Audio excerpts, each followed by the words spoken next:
കൂടുതൽ വാർത്തകളും വീഡിയോകളും കാണാൻ ഈ ചാനൽ സബ്സ്ക്രൈബ് ചെയ്യുക. കൂടെ ബെൽ ബട്ടൺ അമർത്തുക. നമസ്കാരം. ശ്രീ ഗായത്രി മന്ത്രങ്ങൾ ആഗ്രഹ സാഫല്യത്തിന്. ഗായത്രി മന്ത്രങ്ങൾ 61 തരം ഗായത്രി മന്ത്രങ്ങളുണ്ട്. 61 തരം ഗായത്രി മന്ത്രങ്ങള് പല കാര്യത്തിന് വേണ്ടി നമ്മൾ ഉപയോഗിക്കുന്നുണ്ട്. ഗായത്രി മന്ത്രത്തിന്റെ പ്രത്യേകത നമ്മൾ പല തവണ കേട്ടിട്ടുള്ളതാണ്.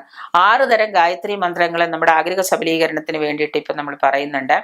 അതിൽ ഒന്നാമത്തതാണ് ഗണേശ ഗായത്രി മന്ത്രം. ഏത് കാര്യങ്ങൾ തുടങ്ങുമ്പോഴും വിഘ്നേശ്വരനെ നമ്മൾ പ്രാർത്ഥിച്ചുകൊണ്ടും വിഘ്നേശ്വരനെ സ്മരിച്ചുകൊണ്ടുമാണല്ലോ അത് തുടങ്ങുന്നത്. അപ്പം ഗണേശ ഗായത്രി മന്ത്രം ഏത് കർമ്മവും വിഘ്നങ്ങളില്ലാതെ പൂർത്തീകരിക്കാനും ബുദ്ധി ഉണ്ടാകാനും ഒക്കെയാണ് നമ്മൾ വിഘ്നേശ്വര ഗായത്രി മന്ത്രം ഉപയോഗിക്കുന്നത്. ഈ വിഘ്നേശ്വര ഗായത്രി എന്ന് പറയുന്നത് എങ്ങനെയാണ് നമ്മൾ ചെയ്യേണ്ടത്? ഒരു കർമ്മം തുടങ്ങുന്ന സമയത്ത് നമ്മൾ ഒരു 108 പ്രാവശ്യം ഈ ഗായത്രി മന്ത്രം വിഘ്നേശ്വര ഗായത്രി ജപിച്ചു കഴിഞ്ഞാൽ ആ കർമ്മം വിഘ്നമില്ലാതെ അങ്ങ് പൊക്കോളും. ഓം തത് പുരുഷായ വിദ്മഹേ വക്രതുണ്ടായ ധീമഹി തനോദന്തി പ്രചോദയാത് എന്നാണ് ഗണേശ ഗായത്രി മന്ത്രം. അപ്പൊ നമ്മൾ തുടങ്ങുന്ന കർമ്മം തടസ്സമില്ലാതെ ഇരിക്കാൻ വേണ്ടി ഏതെങ്കിലും ഒരു കാര്യത്തിന് ഇറങ്ങുന്ന സമയത്തൊക്കെ നമ്മൾ ഈ ഗണേശ ഗായത്രി നമ്മൾ ഇങ്ങനെ 108 നമ്മൾ ആവർത്തിക്കാം. അതുപോലെ തന്നെയാണ് ശിവഗായത്രി മന്ത്രം. ഈ ശിവഗായത്രി മന്ത്രം ചെയ്യുന്നതെന്ന് വെച്ച് കഴിഞ്ഞാൽ എന്തിനാണെന്ന് വെച്ച് കഴിഞ്ഞാല് സദ്ബുദ്ധിയിലൂടെ നമ്മുടെ മനസ്സിനെയും ശരീരത്തെയും ആരോഗ്യത്തെയും ഒക്കെ പ്രദാനം ചെയ്യാൻ വേണ്ടിയിട്ടാണ്. പല പ്രവൃത്തികളിൽ ഏർപ്പെട്ട് നമ്മുടെ മനസ്സും ശരീരവും ഒക്കെ ഇങ്ങനെ തളർന്നു പോകുന്ന സമയത്ത് നമ്മുടെ ദീർഘായുസ്സിനും നമുക്ക് ദോഷമില്ലാതിരിക്കാനും ശരീരത്തിനും മനസ്സിനും ആരോഗ്യത്തിനൊക്കെ നല്ല ഒരു ഉന്മേഷം കിട്ടാൻ വേണ്ടിയിട്ട് നമ്മൾ ഈ ശിവഗായത്രി ജപിക്കാം. ഈ ശിവഗായത്രി എന്ന് പറഞ്ഞാൽ ഓം തത് പുരുഷായ വിദ്മഹേ മഹാദേവായ ധീമഹി തനോരുദ്ര പ്രചോദയാത്. അതായത് ഓം തത് പുരുഷായ വിദ്മഹേ മഹാദേവായ ധീമഹി തനോരുദ്ര പ്രചോദയാത്. അങ്ങനെയാണ് ഈ ശിവഗായത്രി. ഈ രീതിയിൽ ശിവഗായത്രി ജപിച്ചു കഴിഞ്ഞാൽ നമ്മുടെ ശരീരത്തിനും മനസ്സിനും ഒക്കെ ഉണ്ടാകുന്ന ക്ഷീണങ്ങളും തളർച്ചയും എല്ലാം ഇല്ലാതാകും. അപ്പൊ അതുകൊണ്ട് നിങ്ങൾക്ക് അങ്ങനെ വല്ലാതെ ക്ഷീണവും തളർച്ചയും കാര്യങ്ങളൊക്കെ നേരിടുന്നു എന്ന് തോന്നുന്ന സമയത്ത് ഈ ശിവഗായത്രി നിങ്ങൾ ജപിച്ചോളാം. അടുത്തത് നാരായണ ഗായത്രിയ മന്ത്രമാണ്. ഈ നാരായണ ഗായത്രി മന്ത്രം ജപിക്കുന്നത് ഏകദേശം ജീവിതത്തിൽ ഒരു ഇതൊക്കെയായി കുറെ കാര്യങ്ങളെല്ലാം ചെയ്ത് മോക്ഷത്തിലേക്ക് അടുക്കുന്നു എന്ന് തോന്നുന്ന സമയത്ത്, മോക്ഷപ്രാപ്തിയിലേക്ക് വരുന്ന സമയത്ത്, ഒരു മധ്യവയസ്ക് കഴിഞ്ഞ്, അതായത് മധ്യവയസ്ക് കഴിഞ്ഞ എല്ലാവരും മോക്ഷപ്രാപ്തിയാണെന്നല്ല പറയുന്നത്, ജീവിത സായുജ്യങ്ങളെല്ലാം നിറവേറ്റിക്കഴിഞ്ഞ് കുട്ടികളെയും പേരക്കുട്ടികളെയൊക്കെ നോക്കി ഇങ്ങനെ ഇരിക്കുന്ന സമയത്ത്, നമുക്കൊന്നും ചെയ്യാനില്ല എന്ന് തോന്നുന്ന സമയത്ത് നമ്മൾ നാരായണ ഗായത്രി ജപിച്ചോളാം. അപ്പൊ നമുക്ക് മോക്ഷം കൂടും, മോക്ഷപ്രാപ്തി നമ്മളിലേക്ക് പെട്ടെന്ന് അടുക്കുമെന്നാണ് പറയുന്നത്. നശ്വര ജീവിതത്തിൽ നിന്ന് മോക്ഷപ്രാപ്തി കിട്ടാനും നമ്മുടെ ജീവിതത്തിലെ ലൗകിക സുഖങ്ങളിൽ നിന്ന് നമുക്ക് അനശ്വരമായ ഒരു ജീവിത പ്രതിസന്ധികളിൽ നിന്ന് അപ്പുറത്തേക്ക് കടന്നു എന്ന് തോന്നുന്ന സമയത്ത് നമ്മൾ മോക്ഷം ഉണ്ടാവാൻ വേണ്ടിയിട്ട് നാരായണ ഗായത്രി ജപിക്കാം.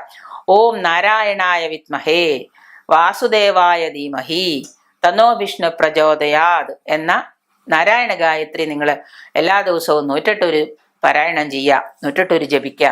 ഈ 108 വിഷ്ണു ഗായത്രി ഓം നാരായണായ വിദ്മഹേ വാസുദേവായ ധീമഹി തനോ വിഷ്ണു പ്രചോദയാത് ഇങ്ങനെ 108 തവണ എല്ലാ ദിവസവും നിങ്ങൾ ഇങ്ങനെ 108 ഗുണിതങ്ങളുമായിട്ട് ഇങ്ങനെ ജപിച്ചുകൊണ്ട് നടക്കുക. നിങ്ങൾക്ക് തീർച്ചയായിട്ടും ഈ നാരായണ ഗായത്രി മന്ത്രം കൊണ്ട് നല്ല മോക്ഷപ്രാപ്തി ഉണ്ടാവും എന്നുള്ളത് സത്യമാണ്. കാരണം ഈ മോക്ഷപ്രാപ്തി കിട്ടാൻ വേണ്ടിയാണ് നാരായണൻ ഈ ഗായത്രി മന്ത്രം പറഞ്ഞിരിക്കുന്നത്. അപ്പൊ ജീവിതത്തിലെ അനശ്വരമായ പ്രശ്നങ്ങളിൽ നിന്ന് നശ്വരമായ ഒരു മോക്ഷപ്രാപ്തി ആഗ്രഹിക്കുന്നവര് ഈ നാരായണ ഗായത്രി ജപിച്ചോളാം. പിന്നീടുള്ളതാണ് കൃഷ്ണ ഗായത്രി മന്ത്രം.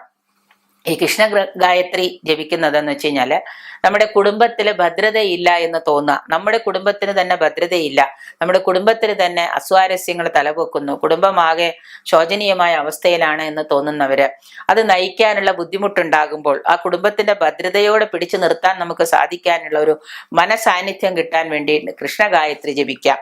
ഈ കൃഷ്ണ ഗായത്രി എല്ലാ ദിവസവും നിങ്ങൾ രാവിലെയും വൈകുന്നേരവും കുടുംബത്തിലെ ഭാര്യാഭർത്താക്കന്മാരൊക്കെ ഒരുമിച്ചിരുന്ന് ജപിച്ച് പാരായണം ചെയ്യോ ജപിക്കുകയോ ഒക്കെ ചെയ്തു കഴിഞ്ഞാൽ നിങ്ങളുടെ കുടുംബത്തിന്റെ ഭദ്രതയെ കടിഞ്ഞാണിട്ട് പിടിക്കാൻ നിങ്ങൾക്ക് സാധിക്കും.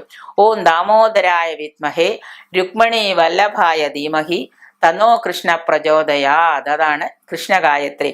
ഓം ദാമോദരായ വിദ്മഹേ രുക്മിണി വല്ലഭായ ധീമഹി തനോ കൃഷ്ണ പ്രചോദയാത് എന്ന കൃഷ്ണ ഗായത്രി മന്ത്രം 108 നിങ്ങൾ വീട്ടിലിരുന്ന് ഭാര്യയും ഭർത്താവും അച്ഛനമ്മമാരൊക്കെ പാരായണം ചെയ്താല് ജപിച്ചു കഴിഞ്ഞാൽ കുടുംബത്തിന്റെ ഭദ്രതയ്ക്ക് കോട്ടം തട്ടുന്നു എന്ന് തോന്നുന്ന സമയത്ത് നമുക്ക് ഇത് വളരെയേറെ ഉപകാരപ്രദമായിരിക്കും ഈ കൃഷ്ണ ഗായത്രി മന്ത്രം.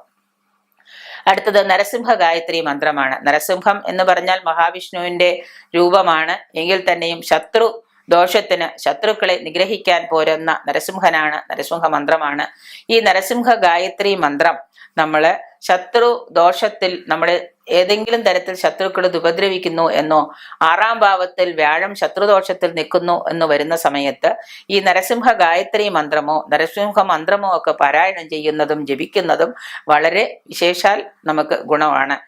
ഓം നരസിംഹായ വിദ്മഹേ വജ്രനഖായ ധീമഹി തനോ നരസിംഹ പ്രചോദയാത്. ഇതാണ് നരസിംഹ ഗായത്രി മന്ത്രം. ഏത് ദുർഘട ഘട്ടത്തിലും, ഏത് ശത്രു നമ്മളെ നോക്കുന്നു എന്ന് തോന്നുന്ന സമയത്തും, ശത്രുവിന്റെ ശല്യം വരുന്നു എന്ന് തോന്നുന്ന സമയത്തും, ഏത് ശത്രുവിന്റെ മുമ്പിലും ധീരതയോടെ നിൽക്കാനും സംസാരിക്കാനും പ്രവർത്തിക്കാനും ഏത് പ്രതിസന്ധികളെ തരണം ചെയ്യാനും നമുക്ക് ബലം കിട്ടുന്ന ഒരു മന്ത്രമാണ് ഈ നരസിംഹ ഗായത്രി മന്ത്രം. ഓം നരസിംഹായ വിദ്മഹേ വജ്ര നഖായ ധീമഹി തനോ നരസിംഹ പ്രചോദയാത് എന്ന നരസിംഹ മന്ത്രം നമ്മൾ 108 എല്ലാ ദിവസവും ജപിക്കുന്നത് കൊണ്ട്, പാരായണം ചെയ്യുന്നത് കൊണ്ട് നമുക്ക് ശത്രുക്കളെ ഏത് ദുർഘട സന്ധിയിലും നേരിടാനുള്ള ശക്തി, നമുക്ക് മനസ്സിനൊരു വിൽ പവർ തന്നെ ഉണ്ടാവും. അടുത്തത് സരസ്വതി ഗായത്രി മന്ത്രമാണ്. സരസ്വതി ഗായത്രി മന്ത്രം പഠനത്തിൽ ഉന്നതി ഉണ്ടാവാനും പഠനത്തിൽ വിജയിക്കാനും ആഗ്രഹിക്കുന്ന കുട്ടികൾക്കാണല്ലോ.